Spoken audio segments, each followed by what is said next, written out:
आज जो टॉपिक देखने वाले हैं हम लोग वो है बेसिकली न्यूक्लिक एसिड हाइब्रिडाइजेशन। कल हाँ हम सर। खुश रहो। तो कल हमने डिस्कस किया था आरएपीडी एएफएलपी। उसी सीक्वेंस में अगली मॉलिक्यूलर बायोलॉजी टेक्निक है न्यूक्लिक एसिड हाइब्रिडाइजेशन। नाम से ही इसके क्लियर हो रहा है कि न्यूक्लिक एसिड हाइब्रिडाइज होगा और इससे फ़ायदा क्या होगा कि एक डबल स्ट्रैंडेड मॉलिक्यूल तैयार होगा। अब ये जो डबल स्ट्रैंडेड हाइब्रिड मॉलिक्यूल तैयार हो रहा है, बेसिकली इसको हाइब्रिड कहते हैं। तो ये तीन टाइप का हो सकता है, या तो डीएनए डीएनए हाइब्रिड हो, या आरएनए आरएनए हाइब्रिड बने, या डीएनए आरएनए हाइब्रिड बने। तो किसी भी तरीके का होमोलोगस पेयरिंग अगर हो रही है या हेट्रोलोगस पेयरिंग हो रही है तो एक हाइब्रिड मॉलिक्यूल तैयार हो जाएगा। इसका पर्पस क्या है, इसका फ़ायदा क्या है इस टेक्निक का? तो इसका इस्तेमाल होता है रिलेटेड या आइडेंटिकल मॉलिक्यूल्स को पहचानने में, आइडेंटिफाई करने में। बेसिस क्या है इसका? बेस कॉम्प्लीमेंटैरिटी कितनी है। इसका मतलब ये हुआ कि जब तक इन दोनों मॉलिक्यूल्स या इन दोनों सिंगल स्ट्रैंडेड मॉलिक्यूल्स के बेसिस कॉम्प्लीमेंट्री नहीं होंगे तब तक हाइब्रिड का फॉर्मेशन होगा नहीं। तो कई जगह ये टेक्निक यूज़ की जाती है, हाइब्रिडाइजेशन की टेक्निक। जैसे कई तरह की ब्लॉटिंग हम लोग करते हैं, southern blot, dot blot, colony या प्लेक हाइब्रिडाइजेशन टेक्निक। तो ये एक जनरल टेक्निक है जो और सोफिस्टिकेटेड टेक्निक्स में इसका इस्तेमाल किया जाता है। अब इसमें जो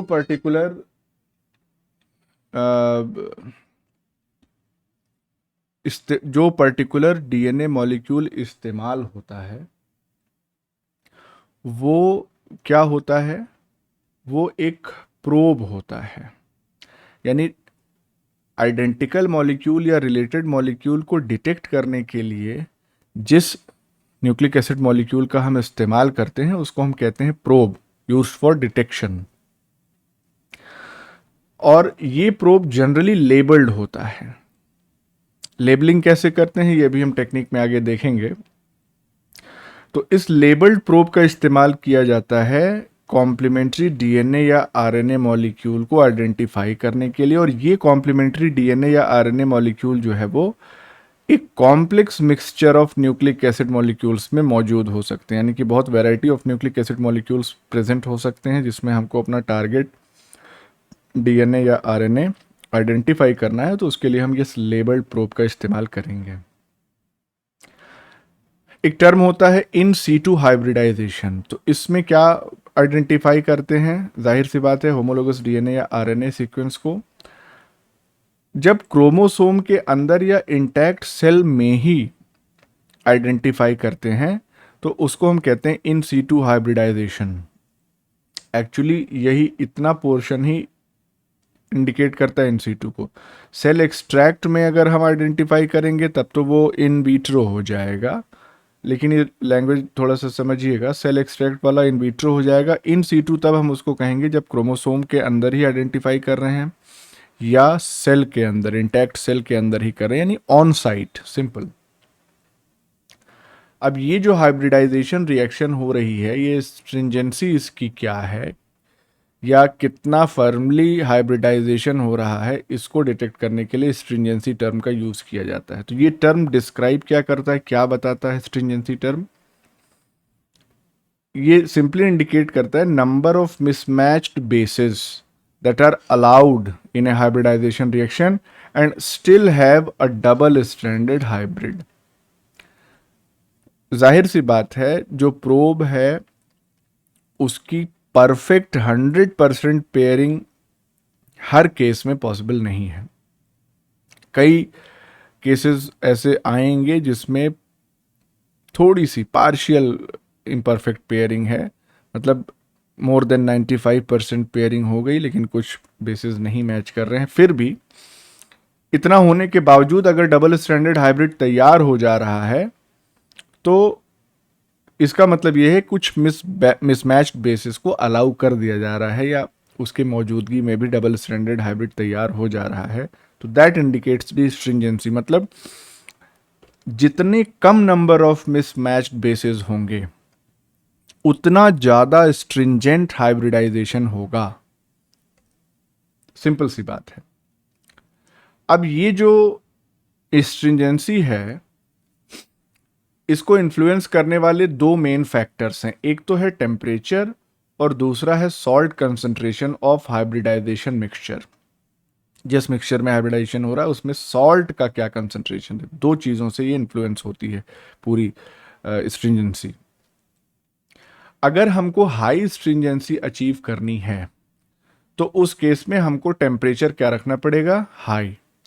हाई टेम्परेचर से फ़ायदा ये होता है कि जो ऑलमोस्ट एग्जैक्ट मैचिंग है हमारे प्रोब की विद द टारगेट डीएनए, वही आपस में डबल स्ट्रैंडेड मॉलिक्यूल या हाइब्रिड फॉर्म कर पाएंगे। क्योंकि टेम्परेचर ज़्यादा है, बेस कॉम्प्लीमेंटरिटी अगर परफेक्ट होगी तभी बाइंडिंग होगी, अदरवाइज नहीं होगी। ये कॉन्सेप्ट हमने कल भी देखा था। अब ये जो हाई टेम्परेचर है ये कितना रखा जाना चाहिए, तो ये लगभग मेल्टिंग टेम्परेचर जो है डीएनए हाइब्रिड का, यानी कि भाई जो भी हमारा टारगेट मॉलिक्यूल है डीएनए का, वो पहले तो डबल स्ट्रैंडेड फॉर्म में होगा, उसको क्या करना पड़ेगा, सिंगल स्ट्रैंड में कन्वर्ट करना पड़ेगा, तभी प्रोब जाके बाइंड कर पाएगा। तो वो जो कन्वर्जन है डबल स्ट्रैंडेड डीएनए मॉलिक्यूल का इनटू सिंगल स्ट्रैंडेड मॉलिक्यूल्स, वो मेल्टिंग टेम्परेचर कहलाता है। ये भी पीसीआर में हम लोग ऑलरेडी देख चुके हैं। तो हाई टेम्परेचर मतलब कितना होना चाहिए, मेल्टिंग टेम्परेचर को अप्रोच करे या लगभग उसके आसपास हो। साथ ही साथ दूसरी कंडीशन हाई स्ट्रिंजेंसी के लिए चाहिए कि लो सॉल्ट कंसंट्रेशन होना चाहिए और that should be less than 0.1 molar low salt concentration. अब इन दोनों, इसका तो कॉन्सेप्ट हमको समझ में आता है। हाई टेम्परेचर से फ़ायदा ये होगा कि परफेक्ट पेयरिंग होगी तभी हाइब्रिड तैयार होगा। लेकिन लो सॉल्ट कंसंट्रेशन का क्या कॉन्सेप्ट है, इसको थोड़ा सा समझने की कोशिश करते हैं। अब देखिए, पहले टेम्परेचर का एक बार फिर से देख लें। ऑप्टिमम हाइब्रिडाइजेशन टेम्परेचर जो है उसको कैसे डिटरमाइन किया जाता है, एक्सपेरिमेंटली। और इसको स्टार्ट कहाँ से किया जाता है, with temperature 5 degree Celsius below the melting temperature. तो मेल्टिंग टेम्परेचर सपोज करिए कि अगर 55 डिग्री सेल्सियस है, तो उस केस में क्या होगा, उस केस में जो टेम्परेचर हम लेंगे ऑप्टिमम हाइब्रिडाइजेशन टेम्परेचर अचीव करने के लिए, तो स्टार्ट कहाँ से करेंगे, 50 डिग्री सेल्सियस। फिर स्टेप वाइज मैनर में हम बढ़ते जाएंगे 55 की तरफ, और जिस टेम्परेचर पे परफेक्ट पेयरिंग हो जाएगी वो टेम्परेचर हमारा ऑप्टिमम टेम्परेचर कहलाएगा। मेल्टिंग टेम्परेचर क्या है, तो मेल्टिंग टेम्परेचर का कॉन्सेप्ट ये है कि it is the temperature at which probe and target are 50% dissociated. TM का कॉन्सेप्ट ये है। जैसे हाफ लाइफ का कॉन्सेप्ट होता है वैसे ही टीएम का भी कॉन्सेप्ट है। तो हम ये भी कह सकते हैं कि 50% हाइब्रिड फॉर्म हो चुका है, यानी प्रोब और टारगेट के 50% मॉलिक्यूल्स आपस में हाइब्रिडाइज कर चुके हैं। तो बाकी जो 50% होंगे वो किस स्टेट में होंगे, डिसोसिएटेड स्टेट में होंगे, अलग अलग होंगे। अब सॉल्ट कंसंट्रेशन के इफेक्ट की बात करें, effect of salt concentration on stringency. तो ध्यान दीजिए, न्यूक्लिक एसिड्स जो होते हैं, डीएनए हो गया, आरएनए हो गया, इनमें फॉस्फेट ग्रुप्स प्रेजेंट होते हैं। पी जो लिखा है हमने फॉस्फेट ग्रुप के लिए लिखा है। तो ये जो फॉस्फेट ग्रुप्स होते हैं न्यूक्लिक एसिड के, ये मॉडरेट एसिड की तरह बिहेव करते हैं, मॉडरेटली स्ट्रॉन्ग एसिड की तरह बिहेव करते हैं, और इसी वजह से फिजियोलॉजिकल पीएच पे ये हमेशा आयनाइज्ड स्टेट में मौजूद रहते हैं। और फॉस्फेट ग्रुप के ऊपर निगेटिव चार्ज होगा जब वो आयनाइज होगा। तो इसका मतलब कि they bear, these phosphate groups bear negative charge at physiological pH. अब जब निगेटिव चार्जेस प्रेजेंट होंगे तो जाहिर सी बात है, अगर डीएनए का एक स्ट्रैंड है तो उस पर भी निगेटिव चार्ज होगा, दूसरा स्ट्रैंड है तो उस पर भी निगेटिव चार्ज होगा। तो ये दोनों स्ट्रैंड आपस में पास बहुत मुश्किल से आएंगे, एक दूसरे को रिपेल करेंगे। तो these negative charges tend to repel these strands in double helical structure apart. तो रिपेल करते रहते हैं। सॉल्ट का क्या रोल है अब यहाँ पे? जब सॉल्ट हम डालते हैं तो सॉल्ट में आयंस होते हैं, और उस सॉल्ट का जो कैटायन है स्पेशली, वो क्या करता है कि इस फॉस्फेट के नेगेटिव चार्ज को न्यूट्रलाइज करता है। कैटायन के पास पॉजिटिव चार्ज है, और जब ये नेगेटिव चार्ज फॉस्फेट का न्यूट्रलाइज होता है तो जो रिपल्सिव फोर्स है शुगर फॉस्फेट बैकबोन के बीच में, शुगर फॉस्फेट बैकबोन मतलब इसी में तो फॉस्फेट मौजूद है, ये रिपल्सिव फोर्स जो है वो रिड्यूस हो जाता है, क्योंकि ओवरऑल नेगेटिव चार्ज का जो इफेक्ट है वो कम हो गया, तो रिपल्सन दोनों स्ट्रैंड्स के बीच में कम हो गया। अगर हम सॉल्ट कंसंट्रेशन को लोअर करें, किस लिए? हाई स्ट्रिंजेंसी अचीव करने के लिए। तो सॉल्ट कंसंट्रेशन को जब हम कम करते हैं तो क्या होगा? इसका मतलब कि अब कम कैटायंस अवेलेबल हैं फॉस्फेट ग्रुप को न्यूट्रलाइज करने के लिए। तो कम कैटायंस अगर अवेलेबल है तो इसका मतलब फॉस्फेट वाला नेगेटिव चार्ज दोनों स्ट्रैंड पे बरकरार रहेगा, और जब वो नेगेटिव चार्ज बरकरार रहेगा तो डीनेचुरेशन प्रमोट होगा, यानी कि दोनों स्ट्रैंड्स अलग अलग ही रहना चाहेंगे। ऐसी कंडीशन में क्या होगा कि जब तक परफेक्ट पेयरिंग या परफेक्ट कॉम्प्लीमेंटैरिटी नहीं स्टैब्लिश होती तब तक प्रोब और टारगेट आपस में नहीं जुड़ेंगे। तो लो सॉल्ट कंसंट्रेशन रखने का यही मकसद होता है। तो यहां पे हम देख सकते हैं, so at low salt concentration the two strands will stay double stranded only if the two strands are well matched, यानी कॉम्प्लीमेंटेटेड अगर परफेक्ट होगी तभी वो डबल स्ट्रैंडेड फॉर्म में दोनों स्ट्रैंड्स रहेंगे। तो स्ट्रिंजेंसी अचीव हो गई, हाई स्ट्रिंजेंसी। क्योंकि हाई सॉल्ट कंसंट्रेशन अगर रखेंगे तो ये क्या करेगा? ये नेगेटिव चार्ज को न्यूट्रलाइज करेगा, जिसकी वजह से डबल स्ट्रैंडेड मॉलिक्यूल स्टेबिलाईज हो जाएगा, और जिसकी वजह से ज़्यादा मिसमैचिंग की संभावना बढ़ जाएगी। दोनों टारगेट और प्रोब के बीच की मिसमैचिंग बढ़ जाएगी। तो हाई नहीं रखना हमको सॉल्ट कंसंट्रेशन, टेम्परेचर हाई रखना है और कंसंट्रेशन सॉल्ट का लो रखना है। पीएच का भी इफेक्ट हम देख लेते हैं हाइब्रिडाइजेशन पे क्या होता है। तो अगर स्लाइटली एसिडिक कंडीशंस हैं, यानी पीएच रेंज 6 से 7 है, तो उस दौरान जो डबल स्ट्रैंडेड मॉलिक्यूल है वो ज़्यादा स्टेबल होता है। ऐसा क्यों? क्योंकि स्लाइटली एसिडिक कंडीशन में H प्लस कंसनट्रेशन जो है वो बढ़ा हुआ रहता है, एसिडिक है एनवायरनमेंट तो, और ये H प्लस वही जो रिपल्सिव फोर्स है फॉस्फेट ग्रुप्स का दोनों बैकबोन्स के बीच का, उस रिपल्सिव फोर्स को न्यूट्रलाइज करने की कोशिश करता है या नेगेटिव चार्ज को न्यूट्रलाइज करने की कोशिश करता है। तो इसीलिए स्टेबिलिटी डबल स्ट्रैंडेड मॉलिक्यूल की बढ़ जाती है। तो इसलिए एसिडिक की जगह अगर थोड़ा सा अल्कलाइन रहेगा पीएच तो वो ज़्यादा फेवर करेगा in achieving high stringency। अब प्रोब की इतनी बात हो रही है तो प्रोब के बारे में थोड़ा सा डिस्कस भी कर लेते हैं। तो क्या होते हैं प्रोब? प्रोब जो होते हैं वो ऑलिगोन्यूक्लियोटाइड या पॉलीन्यूक्लियोटाइड्स होते हैं जो कॉम्प्लीमेंट्री सीक्वेंसेस से हाई स्पेसिफिसिटी के साथ बाइंड कर सकते हैं। तो छोटे मॉलिक्यूल हैं न्यूक्लिक एसिड के ये, इनकी कॉम्प्लीमेंटेरिटी डीएनए से भी हो सकती है या आरएनए से भी हो सकती है। नंबर ऑफ बेसिस या न्यूक्लियोटाइड्स इसमें कितने होते हैं? 20 से लेके 100 से ज़्यादा न्यूक्लियोटाइड्स भी इनमें पाए जा सकते हैं। दैट डिपेंड्स कि हमको किस पर्टिकुलर टारगेट सीक्वेंस के साथ हाइब्रिडाइजेशन एक्सपेरिमेंट करना है। प्रोब जो है वो डीएनए के भी डेरिवेटिव हो सकते हैं, डीएनए प्रोब, आरएनए प्रोब हो सकते हैं, या सिंथेटिक ऑलिगोन्यूक्लियोटाइड्स भी प्रोब की तरह एक्ट कर सकते हैं। जनरली इनकी लेबलिंग जरूर की जाती है, और वो लेबलिंग दो तरीके से की जाती है, आइसोटोपिक लेबलिंग या नॉन आइसोटोपिक लेबलिंग। अभी इसके बाद का जो टॉपिक होगा वो डीएनए लेबलिंग का ही होगा, तो उसमें हम डिटेल में देखेंगे कि ये दोनों लेबलिंग के टाइप्स क्या हैं, कैसे किए जाते हैं परफॉर्म।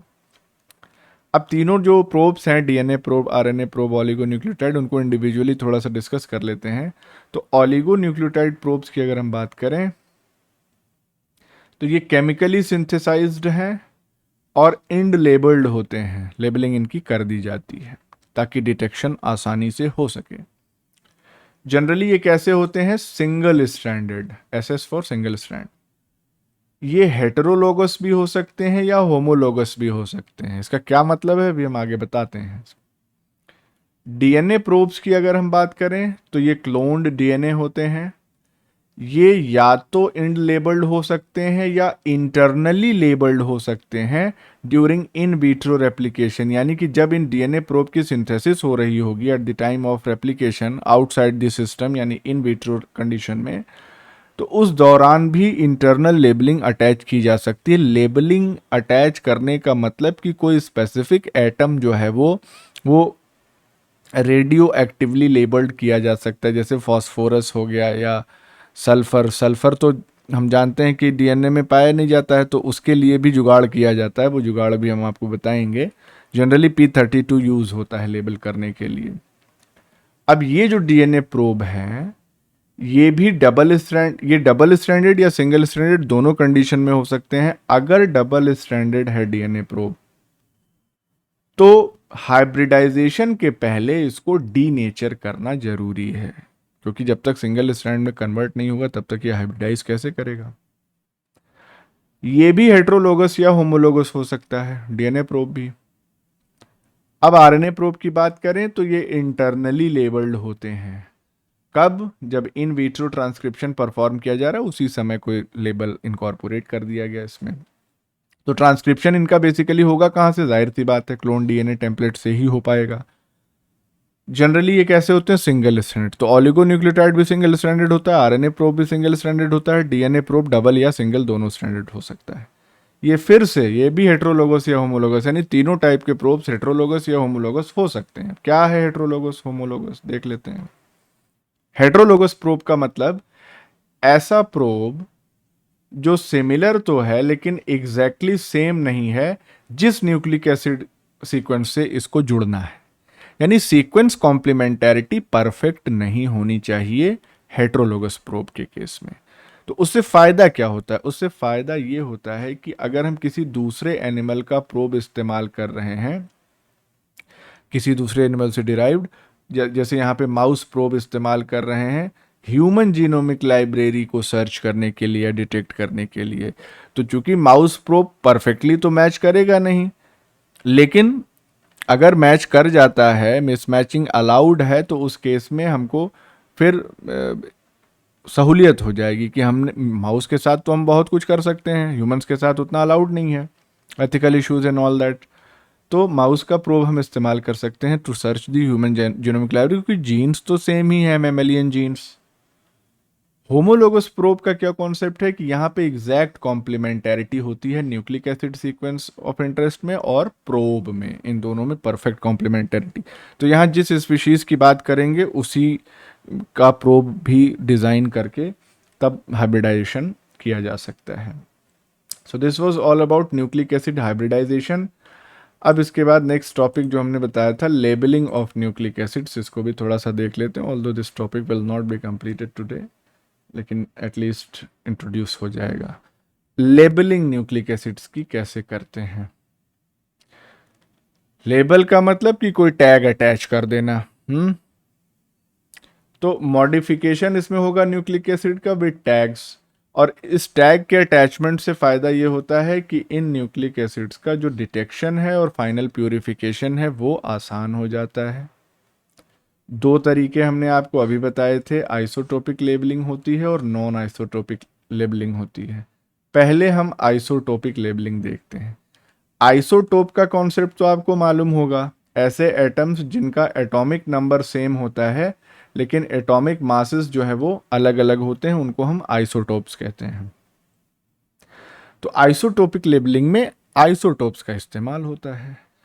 तो कैसे करते हैं? Bye incorporating nucleotides containing radio isotopes. अब यहाँ पे थोड़ा सा ट्विस्ट है, आइसोटोप्स सिंपल नहीं इस्तेमाल करते हैं, रेडियो आइसोटोप्स इस्तेमाल करते हैं, या हम ये कहें जो रेडियो एक्टिव होते हैं।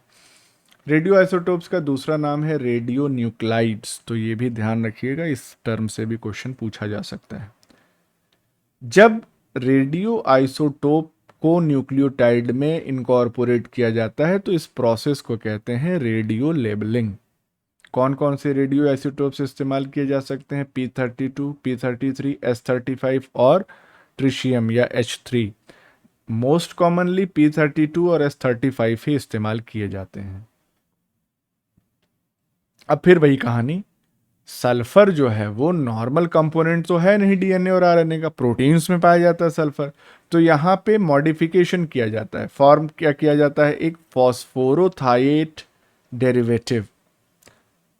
अब ये फॉस्फोरोथाइएट डेरिवेटिव क्या है, तो आप समझिए, नॉर्मल जो फॉस्फेट ग्रुप होता है PO4 जिसको हम कहते हैं, से लिख रहे हैं PO4, तो इसमें ऑक्सीजन जो है वो कितने हैं, 4। तो 4 ऑक्सीजन एटम्स इसमें प्रेजेंट होते हैं।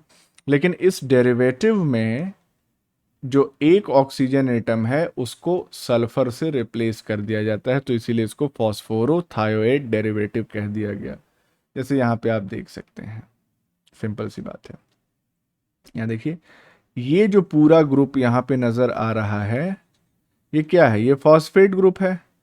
और यहाँ पे एक ये इधर वाला जो ऑक्सीजन है इसको सल्फर से रिप्लेस कर दिया गया, तो फॉस्फोरोथायोएट ग्रुप हो गया। तो लेबलिंग दोनों तरीके से की जा सकती, P32 लेबल्ड और S35 लेबल्ड।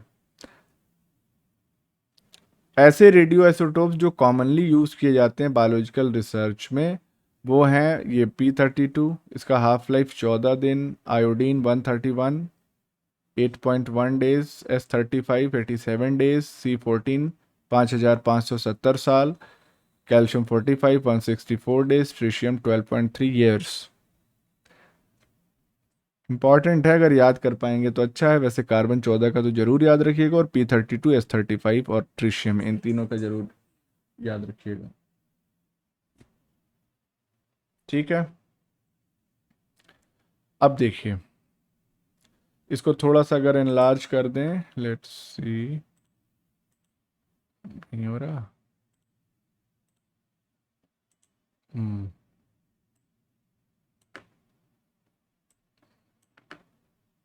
ठीक है, अब P32 की अगर हम बात करें, तो P32 वाइडली यूज होता है किन किन टेक्निक्स में, सदर्न ब्लॉट में, डॉट ब्लॉट में, कॉलोनी और प्लेक हाइब्रिडाइजेशन में। क्यों? क्योंकि ये जो P32 है ये हाई एनर्जी बीटा पार्टिकल्स को एमिट करता है, और इसकी वजह से बीटा पार्टिकल्स की मौजूदगी की वजह से जो डिटेक्शन है उसकी सेंसिटिविटी बढ़ जाती है, सेंस करना इसको आसान होता है। अब सेंस कैसे किया जा सकता है, या इस रेडियो एक्टिव एमिशन को डिटेक्ट कैसे किया जा सकता है, तो दो तरीके हैं, दो कॉमन मेथड्स हैं। पहला तो है ऑटो रेडियोग्राफी के थ्रू, और दूसरा होता है डायरेक्ट मेजरमेंट रेडियो एक्टिविटी का गीगर काउंटर मेथड से या सिंटिलेशन काउंटर मेथड से किया जा सकता है। ऑटो रेडियोग्राफी तो हम लोग पहले से पढ़ते चले आ रहे हैं। इसमें बेसिकली करते क्या है कि जो भी रेडियो लेबल्ड मटेरियल है उसको एक फोटोग्राफिक इमल्शन या फोटोग्राफिक फिल्म पे एक्सपोज किया जाता है। जहां जहां एक्सपोजर होता है वहां वहां पे इमल्सन जो है वो डेवलप किया जाता है। फाइनल इमेज के लिए तो रील को डेवलप करते थे, जैसे पहले कैमरे में रील होती थी, वैसे इसकी फिल्म को भी डेवलप किया जाता है, जिससे जहां जहां लेबलिंग है या लेबल्ड मटेरियल है वो पता चल जाता है, उसका डिस्ट्रीब्यूशन का आइडिया लग जाता है। अब ये जो इमल्शन है ये बेसिकली किस चीज़ का बना होता है, इमल्शन जो है वो सिल्वर हैलाइड का बना होता है। इसको सिंपली ऐसे लिख देते हैं AgX। अब X कुछ भी हो सकता है, हैलाइड का मतलब कि फ्लोराइड हो सकता है, क्लोराइड हो सकता है, आयोडाइड हो सकता है, ब्रोमाइड हो सकता है, कुछ भी हो सकता है। तो सिल्वर हैलाइड का इमल्सन या सिल्वर हैलाइड क्रिस्टल्स का इमल्सन होता है ये जिलेटिन बेस में। जिलेटिन कहाँ से मिलता है, एनिमल प्रोटीन से मिलता है। तो जब रेडिएशन पड़ती है इस इमल्शन पे, तो इस इमल्शन में ये सिल्वर हैलाइड मौजूद है। इस सिल्वर हैलाइड में सिल्वर आयंस मौजूद होते हैं। रेडिएशन के इफेक्ट की वजह से ये सिल्वर आयंस कन्वर्ट हो जाते हैं सिल्वर एटम्स में। तो आयंस जो है वो एटम्स में कन्वर्ट हो गए अपॉन इंसिडेंस ऑफ बीटा और गामा रेज, जो भी रेज पड़ेंगी उसके ऊपर। तो इसकी वजह से वो पर्टिकुलर स्पॉट एक्सपोज हो जाता है, और बाद में जब फिल्म को डेवलप करते हैं तो हमको साफ साफ नज़र आता है कि कहाँ पे एक्सपोजर हुआ है। बैंडिंग पैटर्न नज़र आएगा। तो ये हो गई ऑटो रेडियोग्राफी। दूसरा जो तरीका हमने आपको बताया, डायरेक्ट मेजरमेंट करते हैं गीगर काउंटर से या सिंटिलेशन काउंटर से। तो गीगर काउंटर के केस में क्या करते हैं, यहाँ पे जब रेडियो आइसोटोप्स रेडिएशन एमिट करते हैं तो जो इस काउंटर के अंदर जो गैस होती है उसका आयनाइजेशन हो जाता है, और वो आयनाइजेशन डिटेक्ट करने के लिए सेंसर्स लगे होते हैं, वो डिटेक्ट कर लेते हैं। तो मेजरमेंट क्वांटिटेटिव भी हो जाता है। सिंटिलेशन काउंटर टेक्निक में क्या किया जाता है कि जो हमारा सैंपल है, सैंपल का मतलब रेडियो एक्टिव सैंपल, वो ऐसे मटेरियल के साथ मिक्स किया जाता है कि ये मटेरियल पे जब रेडिएशन पड़ेगा तो ये फ्लोरेस करेगा, यानी फ्लोरेसेंट एमिशन रिलीज करेगा ये मटेरियल। तो रेडिएशन पड़ा, फ्लोरेसेंस आया, और ये फ्लोरेसेंस भी डिटेक्ट करने के लिए सेंसर्स मौजूद होते हैं। कितना फ्लोरेसेंस हो रहा है उसके हिसाब से क्वांटिफाई भी किया जा सकता है कि कितना अमाउंट है रेडियो एक्टिव मटेरियल का, रेडियो एक्टिव सब्सटेंस का। तो इसका मतलब हम इनकॉर्पोरेशन को डिटेक्ट कर सकते हैं डायरेक्ट मेजरमेंट से और ऑटो रेडियोग्राफी के तरीके से भी। अब जो प्रॉपर लेबलिंग के स्टेप्स हैं वो हम लोग कल देखेंगे।